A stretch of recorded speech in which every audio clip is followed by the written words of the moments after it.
नमस्कार, न्यूज़आवर के खास कार्यक्रम में आपका स्वागत है। मैं हूं देवेंद्र कुशवाहा। आज मोदी सरकार का एक आदेश आया है। आदेश 58 साल पहले हुए फैसले के विरोध में था। इस आदेश के अनुसार अब राष्ट्रीय स्वयंसेवक संघ यानी कि आरएसएस के कार्यक्रमों में सरकारी कर्मचारी भी हिस्सा ले सकेंगे। इस पर अब देश की सियासत गर्मा गई। ऐसे में मध्य प्रदेश अछूता कैसे रहे, आज इस कार्यक्रम में हम करेंगे इसी मुद्दे पर चर्चा। तो आइए शुरू करते हैं। कर्मचारी संघ संघ संघ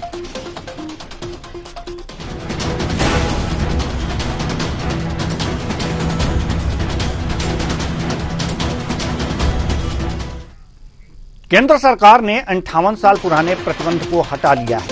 आदेश में कहा गया है कि उपयुक्त निर्देशों की समीक्षा की गई है और यह निर्णय लिया गया है कि 30 नवंबर 1966, 25 जुलाई 1970 और 28 अक्टूबर 1980 के संबंधित कार्यालय ज्ञापनों से राष्ट्रीय स्वयंसेवक संघ का उल्लेख हटा दिया जाए।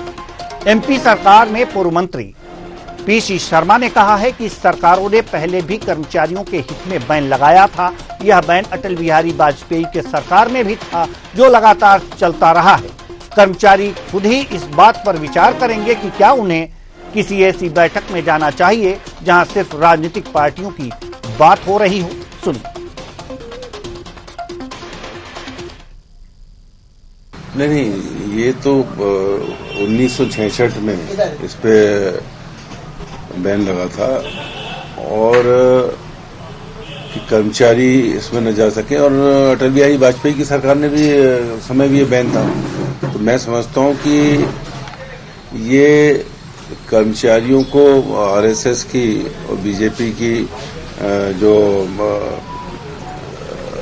टीचिंग्स हैं वो पढ़ाने का एक जरिया नहीं ढूंढा है। पर मैं समझता हूँ कि कर्मचारी खुद जो इन सब चीज़ों को समझते हैं, और कर्मचारी से इंटेलिजेंट कोई मैं समझता हूँ वर्किंग क्लास नहीं, तो वो खुद ही इसको अवॉइड करेंगे।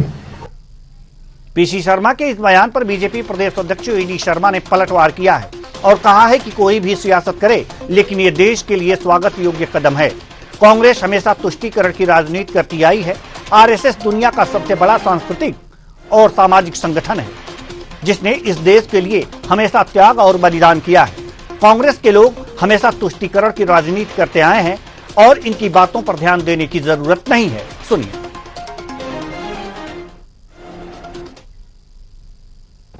देखिए, कोई भी सियासत करे, ये देश के लिए स्वागत योग्य कदम है और इसलिए कांग्रेस तो हमेशा तुष्टीकरण की राजनीति करती आई है और आरएसएस इस दुनिया का सबसे बड़ा सांस्कृतिक और सामाजिक संगठन है, जिसने इस देश के लिए, भारत माता के लिए हमेशा त्याग और बलिदान किया, अपनी भूमिका निभाई है।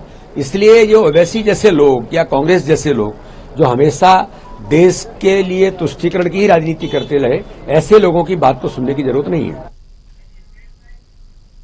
तो बता दें कि 7 नवंबर 1966 को तत्कालीन प्रधानमंत्री इंदिरा गांधी ने राष्ट्रीय स्वयंसेवक संघ यानी कि आरएसएस के कार्यक्रमों में सरकारी कर्मचारियों के शामिल होने पर प्रतिबंध लगाने का आदेश दिया था। यह आदेश दिल्ली में हुए गौरक्षा आंदोलन के दौरान हिंसा के बाद आया था, जिसमें कई संत और गौ भक्त मारे गए थे। 30 नवंबर 1966 को आरएसएस जनसंघ के प्रभाव को देखते हुए इंदिरा गांधी, जो कि तत्कालीन प्रधानमंत्री थी, ने सरकारी कर्मचारियों पर आरएसएस के कार्यक्रमों में शामिल होने पर प्रतिबंध लगा दिया था, जिसको आज खत्म कर दिया गया, यानी कि वो बैन हटा लिया गया। अब सरकारी कर्मचारी आरएसएस के कार्यक्रमों में भाग ले सकते हैं, वहां पर जा सकते हैं, बातचीत कर सकते हैं, उन पर ऐसा कोई प्रतिबंध नहीं रहेगा। इस पर अगर जो बात करें, जयराम रमेश, जो कि कांग्रेस के राष्ट्रीय महासचिव हैं, इन्होंने भी एक प्रतिक्रिया दी है। उनका कहना है कि क्या अब अफसरशाही निक्कर में दिखेगी। अब इस तरह की बातें, इस तरह की प्रतिक्रियाएं सामने आ रही हैं। सवाल यहां पर यह है कि इस आदेश का परिणाम क्या होगा, और सवाल यह भी है कि बैन क्यों लगाया गया और बैन अब हटा क्यों लिया गया।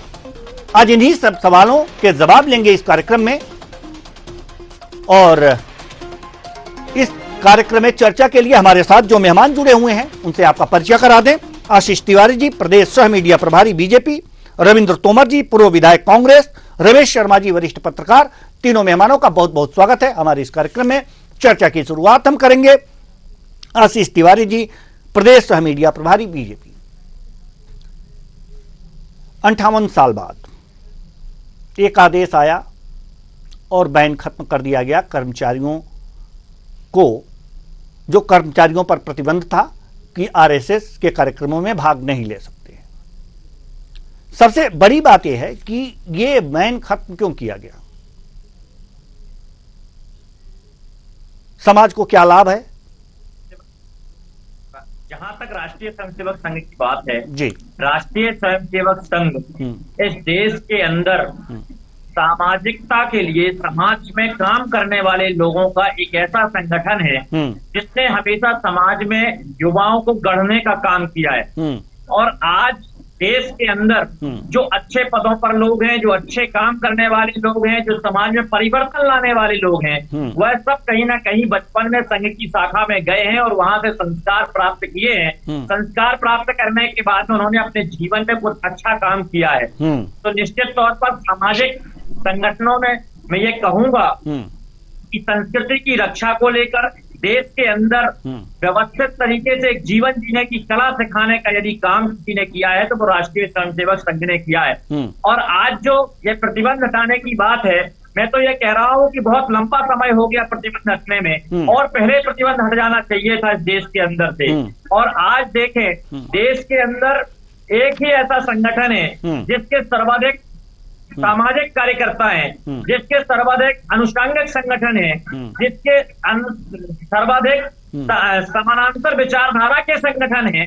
तो आज लगातार संघ के कार्यकर्ता, संघ की विचारधारा से प्रभावित कार्यकर्ता समाज के अंदर विभिन्न क्षेत्रों में काम कर रहे हैं। तो मुझे ऐसा लगता है कि राष्ट्रीय स्वयंसेवक संघ की शाखा में जाने के लिए और राष्ट्रीय स्वयंसेवक संघ की गतिविधियों में भाग लेने के लिए समाज के प्रत्येक वर्ग को भाग लेने का अधिकार है, उसे लेने देना चाहिए था। और ये प्रतिबंध तो मुझे लगता है बहुत विलंब से हटा, ये और पहले हट जाना चाहिए था। जी, हम आना चाहेंगे रविंद्र तोमर जी के पास, पूर्व विधायक हैं कांग्रेस से। रविंद्र तोमर जी, सवाल यह है कि प्रतिबंध तो हट गया, बैन तो हट गया, इससे दिक्कत क्या है? इसको दिक्कत आ रही, कांग्रेस ये कह रही है कि अफसरशाही निक्कर में आ जाएगी। नहीं, मैं ये कह रहा हूँ कि अभी हमारे विद्वान प्रवक्ता तिवारी जी कह रहे थे कि बहुत पहले हट जाना चाहिए। 10 साल से तो उनकी सरकार है केंद्र में। दूसरी बात यह है कि आरएसएस एक सामाजिक संगठन है, कोई राजनीतिक दल नहीं है। और किसी एक पार्टी के को लेके चलना उस सामाजिक संगठन में सीधा सीधा ये दिखता है कि कहीं ना कहीं पक्षपातपूर्ण कार्य कर रहे हैं। तो मेरा कहना है कि इस राष्ट्र के लिए सभी पार्टियां, चाहे कांग्रेस हो, चाहे भाजपा है, बसपा, सपा, जनता दल, सारी पार्टियों का एक ही काम है कि जनता के लिए और देश के विकास के लिए काम करना।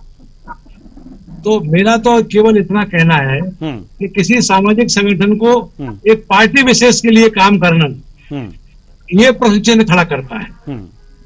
बाकी तो राष्ट्रवाद संगठन काम करने का अधिकार है और कर सकते हैं। बस इतनी सी बात है, बाकी कोई उन्माद फैलाने वाली बात या किसी कोई आपत्ति वाली बात मेरी तरफ से कोई पार्टी में तो नहीं है। मतलब आपका कहना यह है कि आरएसएस एक सामाजिक संगठन है जो कि एक पार्टी का पक्ष लेता है, इसलिए थोड़ी दिक्कत है। यही आपत्ति है, ये आपत्ति है। वो कांग्रेस का अगर जो समर्थन लेता तब ठीक था, ऐसा कोई बिल्कुल ठीक है। सबका लेना चाहिए जी, सबका लेना चाहिए। अगर कोई सही काम करे लेना चाहिए, क्या दिक्कत है? मतलब जो कांग्रेस करे वो सही है।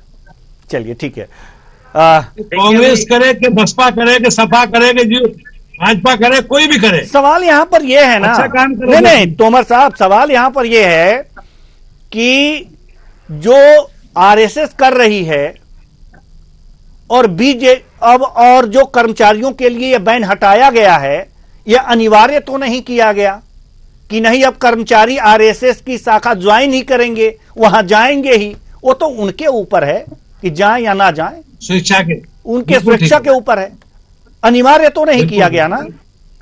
तो जो उनकी विचारधारा से जुड़ना चाहेंगे वो जाएंगे, चाहे वो आरएसएस बीजेपी के साथ बीजेपी के लिए काम करे। निवेदन और कर रहा हूँ जी जी जी जी, कुछ कहना चाहिए। निवेदन और कर रहा हूँ जी, कोई अनिवार्य नहीं है, कोई बाध्यता नहीं है, उनकी स्वेच्छा के ऊपर है, ये बिल्कुल सही है।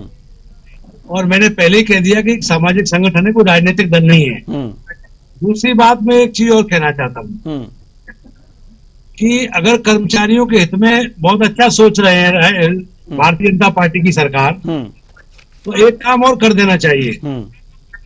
जैसे कोई विधायक रहते हुए सांसद का चुनाव लड़ सकता है, सांसद रहते हुए विधायक का चुनाव लड़ सकता है, जब पद पे बैठ जाता है इसके बाद इस्तीफा दे दे, तो इसी प्रकार से कर्मचारी अधिकारियों को भी राइट दे देना चाहिए कि आप नौकरी करने के साथ साथ आप चुनाव लड़ सकते हो, और जब चुनाव जीत जाओ तो इस्तीफा दे देना एक पद से।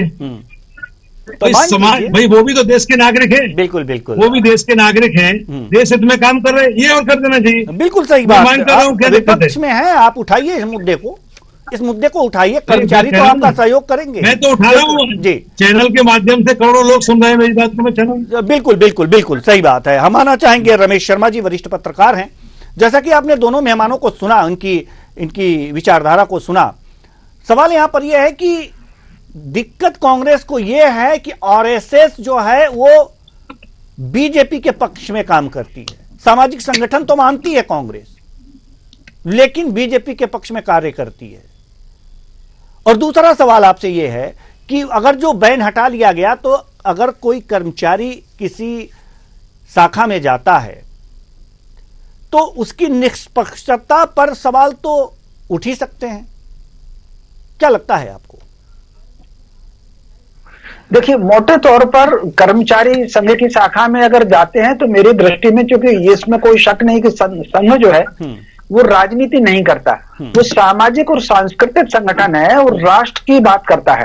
तो अगर कर्मचारी उसमें जाएंगे तो स्वाभाविक रूप से कहीं ना कहीं नैतिकता कर्मचारियों में बढ़ेगी। अभी भी हालांकि कई कर्मचारी जाते हैं तो वो चोरी छुपे जाते हैं, संघ के कार्यक्रमों में जाते हैं कर्मचारी, लेकिन वो चोरी छुपे जाते हैं। इस आदेश के बाद वो खुल करके उसमें जाने लगेंगे, ये एक सुविधा होगी, बाकी इसमें नयापन कुछ नहीं है। दूसरा जहां तक आता है कि वो एक राजनीतिक दल को सपोर्ट करते हैं, इसमें कोई शक नहीं कि संघ वाले एक राजनीतिक दल भारतीय जनता पार्टी को सपोर्ट करते हैं। लेकिन बीच में ऐसे उदाहरण संघ के हैं कि उन्होंने बीच बीच में अगर कांग्रेस ने कोई काम अच्छा किया तो सरकार का भी समर्थन किया। जैसे 1962 के युद्ध में अगर आप देखेंगे तो संघ वाले सक्रिय थे और सरकार का उन्होंने पूरा साथ दिया था। और उसके लिए 1963 की जो गणतंत्र की परेड थी, नेहरू जी ने स्वयं उसमें आमंत्रित किया था और उनकी प्रशंसा की थी। और 1934 में वर्धा के संघ के वर्ग में गांधी जी गए और उन्होंने संघ के कार्यों की तारीफ की थी। इसके अलावा अगर ध्यान दें 1971 के युद्ध की, 1971 के युद्ध की दुर्गा जी, देवी जी को, इंदिरा जी को अगर दुर्गा कहा है तो वो उस समय के जो संघ प्रमुख थे गुरु जी, उन्होंने कहा और उनकी बात को अटल जी ने दोहराया। अटल जी ने अपनी ओर से दुर्गा नहीं कहा था इंदिरा जी को। तो स्वाभाविक रूप से, लेकिन बीच बीच में कई बार ऐसे निर्णय होते हैं जिसके कारण संघ थोड़ा सा दूर होता है। फिर भाजपा को अतिरिक्त समर्थन करने की इसलिए संभवतः आवश्यकता पड़ती है कि बीच बीच में भारतीय जनता पार्टी वाले उनसे कुछ पदाधिकारी, कुछ कार्यकर्ता लेते हैं। तो संघ के कई प्रचारक आगे चल करके भाजपा के पदाधिकारी बने तो स्वाभाविक रूप से फिर वो लोग वहां चले जाते हैं। मोटे तौर पर संघ जो है वो गैर राजनीतिक संगठन है, वो संस्कृति के लिए काम करता है और राष्ट्र के लिए काम करता है। और मुझे लगता नहीं, जैसे संघ के दो बड़ी बैठकें होती हैं, प्रतिनिधि सभा होती है, तो कुल मिलाकर के वो जो उस प्रतिनिधि सभा में भी और उनके मंडल में भी राजनीति पर चर्चा नहीं होती, राष्ट्र के मुद्दों पर चर्चा होती है। और स्वाभाविक रूप से भाजपा वाले भी कई बार मार्गदर्शन के लिए जाते हैं। और इससे पहले जब देवव्रत जी थे तो उन्होंने तो कहा था कि अगर कांग्रेस वाले हमारे पास आएंगे मार्गदर्शन के लिए तो उनको भी हम मार्गदर्शन देंगे। तो मैं समझता हूं इसमें कोई बड़ा ऐसा निर्णय नहीं है। और संघ पर जो पहला प्रतिबंध लगा था, जो 1966 नवंबर में जो प्रतिबंध लगा, वो जो कि गौ रक्षा आंदोलन के बाद लगा था। ऐसी चर्चा रही कि गौ रक्षा आंदोलन का आह्वान तो पूज्य करपात्री जी महाराज ने किया था, लेकिन उसमें संघ से संबंधित लोगों ने भारी योगदान उसमें किया था, संतों को ले जाने वगैरह का, तो उसलिए वो प्रतिबंध तब लगा था। और संघ पर जो पहली जो आपत्ति प्रकट की थी, वो पहली जो उन पर आपत्ति जो प्रतिबंध लगा था वो 5 अगस्त 1940 को अंग्रेजों ने लगाया था उनकी गतिविधियों पर, और कर्मचारी उसमें हिस्सा नहीं लेंगे। फिर 1943 में, सितंबर 1943 में अंग्रेज सरकार ने एक सर्कुलर जारी किया था और उसमें कहा था कि संघ की गतिविधियां ना बढ़े। और विरोध जो संघ का सबसे पहला जो विरोध सामने आया था वो कम्युनिस्ट पार्टी का, और मुस्लिम लीग ने जो पहला विरोध 1942 के आंदोलन में वो सामने आया था। आगे चल करके समय के साथ तारीफ हुई है, समय के साथ संघ की आलोचना भी हुई है, 3 बार प्रतिबंध भी संघ पर टोटल लगे हैं। तो कुल मिलाकर के मेरी दृष्टि में तो अगर कर्मचारियों के लिए संघ की शाखा जाना उन्होंने मुक्त किया है तो इसमें कोई आपत्ति नहीं होनी चाहिए। जी बिल्कुल। रविंद्र तोमर जी, हम आपके पास पुनः आएंगे और आशीष तिवारी जी थोड़ी देर बाद आपके पास आते हैं। रविंद्र तोमर जी, सवाल यहां पर यह है कि जब जब देश पर संकट, अगर युद्ध की स्थिति है तो देश पर संकट ही कहा जाएगा, किसी भी देश से अगर जो युद्ध हो रहा है तो इसमें अगर जो संघ ने, जैसा कि अभी रमेश शर्मा जी ने कहा, संघ ने सरकार का साथ दिया, यानी कि वहां राष्ट्रवादी सोच विकसित की जाती है, तो ऐसे में बस बीजेपी को लक्ष्य करके ये बातें कह देना कि वहां पर एक तरफा काम होगा, वो एक तरफा एक पार्टी को सपोर्ट करते हैं, ये कहां तक उचित है? अगर आप भी चाहिए, नहीं, संघ ये बता रहा है कि कांग्रेस के लोग भी आए, मार्गदर्शन लें, तो हमें देने में कोई गुरेज नहीं है, तो फिर ऐसे में ये बातें कहां से आ जाती हैं? आप भी जाइए। बातें तो, मैं तो एक बात कह रहा हूं, शर्मा जी की बात से मैं सहमत हूं, लेकिन बात इतनी सी है कि संघ कोई राजनीतिक संगठन, पार्टी नहीं है, एक संगठन है।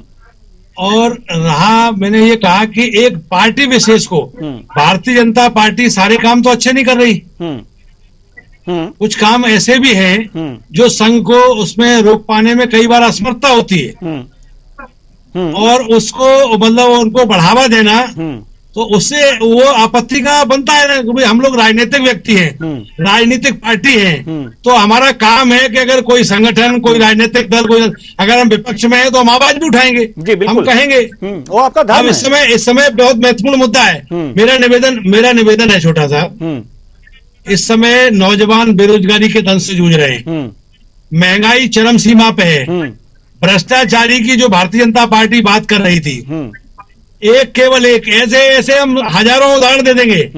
एक जो नल से जल की योजना जो गांव में जा रही है, उसमें करोड़ों, लाखों करोड़ रुपए का घोटाला है, और एक गांव में भी, एक गांव, भारत के एक गांव में जाकर के, पूरे लाखों गांव में एक गांव में जाकर के अगर कोई व्यक्ति ये कह दे कि ये योजना सफल है, तो हम मान लेंगे कि भारतीय जनता पार्टी अच्छा काम कर रही है। वो 100% फेल्यूर योजना है, और लाखों करोड़ रुपया, मतलब लाखों हजार करोड़ रुपया बर्बादी की ओर चला गया, लेकिन उस पर कोई ध्यान नहीं है। तो ऐसे कामों को, भ्रष्टाचारी में, बेरोजगारी में, महंगाई में, इन चीजों पे भी डिस्कशन होना चाहिए, और संघ को उस पर ब्रेक लगाना चाहिए। संघ को उस पर ब्रेक लगाना चाहिए, ठीक है, ये तो संघ की बात है, आप संघ से अपील कर सकते हैं, लेकिन क्या किसी मुद्दे पर, किसी बात को लेकर के आप कांग्रेस संघ के पास गई कि नहीं, मार्गदर्शन की बात छोड़ दीजिए, यह मुद्दा है और इस मुद्दा में हमें आपकी सहयोग की जरूरत है, बीजेपी गलत कर रही है, या फिर जो आपका संगठन है कांग्रेस, जो राजनीतिक संगठन है, क्या उनसे कोई कार्यकर्ता उस पर पदाधिकारी के पद पर उनसे मांग की? अगर आपने ऐसा किया हो और संघ ने आपकी मदद न की हो तो दोषी है संघ। ऐसा किया है कांग्रेस ने कभी? बहुत स्पष्ट है कि एक तरफ पूरा झुकाव रख करके हर प्रकार से सपोर्ट करना, इलेक्शन में भी संघ के लोग वहां, चाहे व्यक्ति अच्छा हो या बुरा हो, केवल वो भारतीय जनता पार्टी के टिकट पर लड़ रहा हो, तो पूरी की पूरी टीम लगती वहां प्रचार करने के लिए, गांव जाकर के उन्माद पैदा करना, नई नई चीजें छोड़ना, तो ये सब संघ का काम है। तो इससे एक तरफा काम करना नहीं हुआ, ये नहीं एक तरफा काम कर रहे हैं, सही व्यक्ति है, अगर लेकिन केवल भाजपा का है। नहीं, सुनिए, ये आपत्ति है। नहीं, आपत्ति है। बीजेपी वहां जाती है, मार्गदर्शन लेती है। बीजेपी नहीं बीजेपी मार्गदर्शन लेती है, बीजेपी अपने पदाधिकारी नहीं लेती है। पहुंच जाएगा उसको दे देंगे। नहीं, आप जाइए वहां देखिए क्या हो रहा है। आप जाएंगे, आप गए हैं, आप गए हैं, आप गए हैं कभी? नहीं, आप गए हैं संघ में? नहीं, संघ में कांग्रेस गई है। किसी भी पार्टी में हो, किसी भी दल में हो, संघ को ये ध्यान देना चाहिए कि अगर व्यक्ति अच्छा है, काम करने वाला है, तो वो सेव करना चाहिए। तो उदाहरण तो दिया है ना सर, उदाहरण तो अभी रमेश शर्मा जी ने दिया है, रमेश शर्मा जी ने उदाहरण दिया है।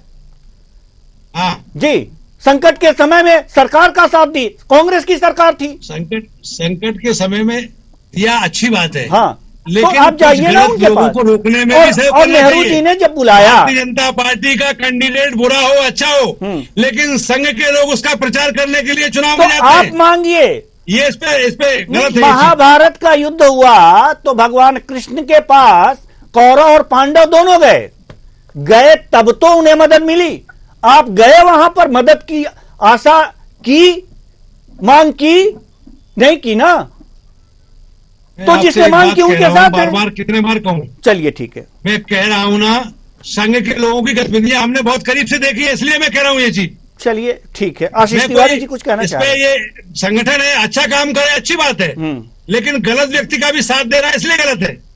आप जाइए और उनसे कहिए कि आप गलत व्यक्ति का साथ मत दीजिए, मेरा साथ दीजिए, हम सही हैं। मैं कहता हूं, लाखों लोग, करोड़ों लोग सुन रहे हैं चैनल पे। नहीं, टीवी पे कहने की क्या जरूरत है? आप संघ में जाइए ना, संघ में जाइए। कांग्रेस से कोई कार्यकर्ता संघ से मदद मांगा है? संघ से भी कहता हूं, संघ के लोग मिलते हैं उनसे भी कहता हूं, आप गलत का साथ देते हैं। ठीक है, गलत का साथ देते हैं। आपने सहयोग मांगा उनसे, आप आरोप लगाने जाते हैं।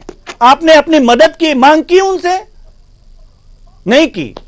बीजेपी मदद की मांग करती है, इसलिए उसकी मांग पूरी की जाती है। अच्छा, बीजेपी गलत करेगी तो भी मदद कर देंगे?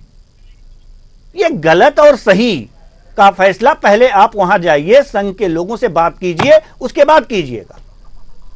चलिए, आशीष तिवारी जी कुछ कहना चाह रहे थे आप? आशीष तिवारी जी, आशीष तिवारी जी, आप तक मेरी आवाज पहुंच रही है? जी जी जी जी जी जी जी। और मैं भी साथी प्रवक्ता कांग्रेस के अपने साथी को सुन रहा था और उनकी बौखलाहट को भी मैंने बहुत ध्यान से सुना, उनकी परेशानी को सुना कि आज उन्हें संघ से भी खतरा महसूस हो रहा है। आप ये बताएं, जिस संगठन में बिल्कुल आप नहीं समझ पाए, बिल्कुल बात को समझ नहीं पाए, बिल्कुल गलत कह रहे हो। अरे आप बोल रहे थे, मैं कोई बौखलाहट नहीं है। मैं चाहता हूं इस देश को आगे ले जाना है तो सच्चाई भी बात करनी पड़ेगी, ये उलझाओ नहीं। आप बोल रहे थे, मैं सुन रहा था ना, आप सुनिए ना, आप सुनिए, सुनने की भी आदत डालिए। कांग्रेस के लोगों को बोलने बस की आदत है, सुनने की नहीं है, सुनने और समझने की भी आदत डालिए। ये भाजपा के लोगों को आदत है, कांग्रेस को आदत नहीं। मुझे भाजपा का भी पता है। कांग्रेस के कैसे संस्कार है ये सबको पता है। चलिए ठीक है, ठीक है, अपनी बात रखिए तिवारी जी। देखिए, राष्ट्रीय स्वयंसेवक संघ सामाजिक क्षेत्र में काम करने वाला इस देश का सर्वाधिक सदस्यों वाला संगठन है। लगातार इस देश के अंदर यदि सामाजिक क्षेत्र में किसी संगठन ने काम किया तो वो राष्ट्रीय स्वयंसेवक संघ है।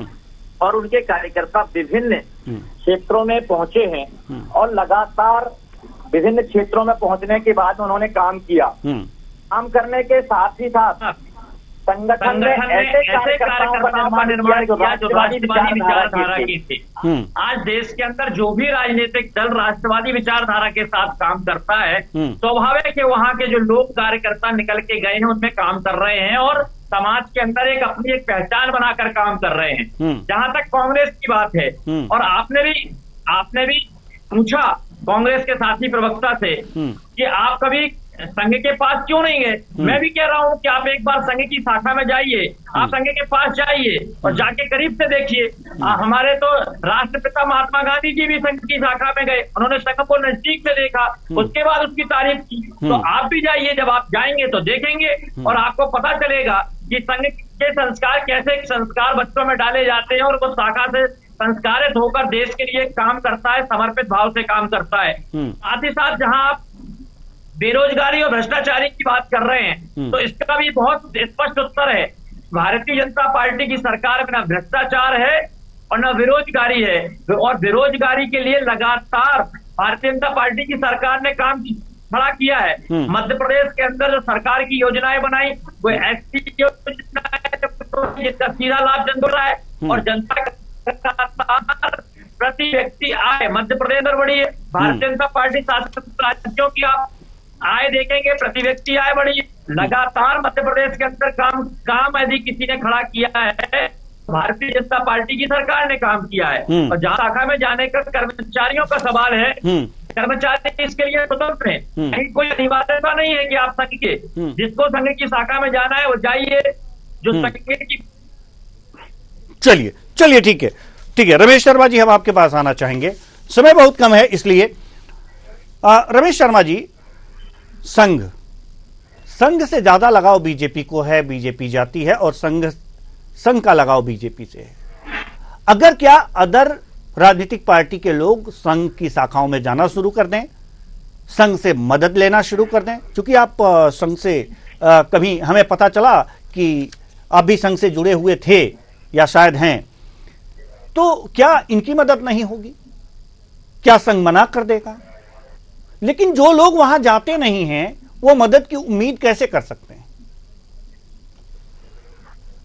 देखिए, इसमें तो कोई शक नहीं कि अगर किसी से सहायता चाहिए तो फिर वो उसके पास जाना पड़ेगा। और इस संघ की शाखाओं में आप अगर देखेंगे तो निचले स्तर पर कांग्रेस के कार्यकर्ता भी इंडिविजुअल तरीके से संघ की शाखा में जाते रहे हैं। और उनका अगर आप देखें तो उनका राष्ट्रीय मुस्लिम मंच एक संस्था काम करती है, 100 विस्तारक हैं उनके मुस्लिम समाज के लोग। तो कुल मिलाकर के वो राष्ट्र संस्कृति के लिए काम करते हैं, तो इसमें तो कोई दिक्कत नहीं। लेकिन मैं एक बात का समर्थन करूंगा कांग्रेस प्रवक्ता जी की कि कहीं ना कहीं इस बात पर संघ वालों को विचार करना चाहिए कि अगर भारतीय जनता पार्टी का कोई व्यक्ति आचरणहीन है, मर्यादा से बाहर काम कर रहा है, तो उसका विरोध करना चाहिए खुल करके।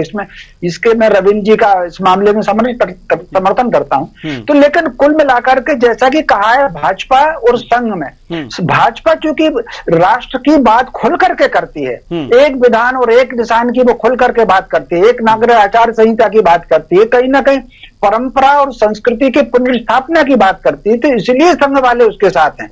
तो एक समय कांग्रेस के साथ भी रहे हैं। गांधी जी ने जब आंदोलन का 1942 में जब भारत छोड़ो आंदोलन का आह्वान किया था, संघ के स्वयंसेवकों ने उसमें टूट करके हिस्सा लिया था। तो स्वाभाविक रूप से राष्ट्र संस्कृति के प्रति अगर और काम करेगी कांग्रेस, तो स्वाभाविक रूप से वो उसके साथ जुड़ जाएंगे, निश्चित रूप से उसके साथ जुड़ जाएंगे। और जो लोग, जब भी आप देख लीजिए, भाजपा से बाहर या जनसंघ से बाहर राष्ट्र संस्कृति के लिए छोटा सा उदाहरण देना चाहता हूँ, राम राज्य परिषद का।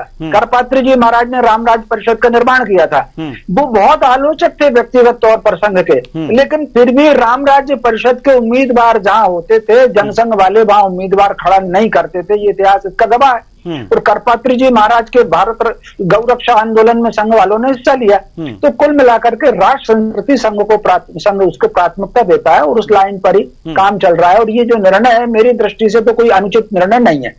जी कुछ कहना चाह रहे हैं रविंद्र तोमर जी, जल्दी से सर, समय नहीं है। जल्दी से एक निवेदन कर रहा हूँ, आदरणीय शर्मा जी का मैं सम्मान करता हूँ। वो हमेशा बेबाक बात कहते हैं, और मैं केवल ये कह रहा हूं कि संघ की बात को मैं इसलिए आपत्ति कर रहा हूं कि अभी इंडिया गठबंधन बना, राष्ट्रवाद की बात करते हैं और मोदी जी हर मंच पे इंडिया को इंडी कहते थे। तो क्या भारत का अपमान नहीं हो रहा है? इससे देश का अपमान नहीं हो रहा है? इसके लिए संघ ने कहा एक भी बार क्या कि आप ये गलत बात क्यों बोल रहे हो? आपका पूरा नाम इंडिया नाम लेने में आपको कष्ट हो रहा है। तो ये छोटी छोटी चीजें हैं जो उनकी मानसिकता को प्रदर्शित करती हैं कि वो केवल एक तरफा चलना चाहते, दूसरे पक्ष को सुनना चाहते, ना देखना चाहते। इसलिए राष्ट्रवादी विचारधारा पे प्रश्न चलने लग जाता है। जी, आशीष तिवारी जी कुछ कहना चाहते हैं, लेकिन इसका जवाब तो हम रमेश शर्मा जी से ही लेंगे जो आपने प्रश्न किया है रविंद्र जी। जी आशीष तिवारी जी, अपनी बात जल्दी से रखिए, समय बिल्कुल भी नहीं है। देखिए, अभी कांग्रेस के हमारे साथी ने जो बात कही, और भारत को भारत ही कहा जाएगा और भारत को भारत के नाम से ही विश्व में पहचाना जाता रहा है। और रही बात इंडिया और भारत की, तो इस पर एक लंबी डिबेट हो चुकी है, लंबे समय तक डिबेट हो चुकी है इस देश के अंदर, और इन शब्दों को लेकर भी डिबेट हो चुकी है। तो मुझे ऐसा लगता है कि अभी कांग्रेस के साथी प्रवक्ता को अध्ययन की आवश्यकता है। आप अध्ययन करिए, एक आदेश और करवा दीजिए कि अंग्रेजी पूरी तरह से रमेश शर्मा जी छोटा सा कमेंट आप चाहेंगे इस पर, छोटा सा कमेंट की बातों पर बैन करवा दीजिए ना जी। आप अगर इस पे आपत्ति है, भारत और इंडिया छोटा सा कमेंट चाहेंगे, भारत अलग है, इंडिया अलग है। रमेश शर्मा जी छोटा सा कमेंट चाहेंगे। ठीक है, अंग्रेजी बंद हो जाएगी, केवल भारत में हिंदी चलेगी, केवल हिंदी चलेगी भारत में। भारतवर्ष का नाम कहां से बड़ा? बिल्कुल भी समय नहीं है, बिल्कुल भी समय नहीं है। बहुत बहुत धन्यवाद सभी मेहमानों का, आप आए और अपने अपने विचार साझा किए। बहुत बहुत धन्यवाद, बहुत बहुत धन्यवाद आपका, आप आए और अपने अपने विचार साझा किए। तो प्रतिबंध हटा 58 साल बाद आरएसएस की शाखाओं में, आरएसएस के कार्यक्रमों में अब सरकारी कर्मचारी भी भाग ले सकते हैं और इस पर वार पलटवार हो रहे हैं। वार पलटवार होते रहेंगे, लेकिन वास्तविकता यही है कि यह अनिवार्य नहीं किया गया है। जिन सरकारी कर्मचारियों का मन है वो शाखाओं में जाएंगे, उनके कार्यक्रमों में जाएंगे, जिनका मन नहीं है वो नहीं जाएंगे। इसलिए इस पर बहुत ज्यादा विचार करने की और वार पलटवार करने की आवश्यकता नहीं है। फिलहाल इस कार्यक्रम में इतना ही, मुझे दीजिए इजाजत, नमस्कार।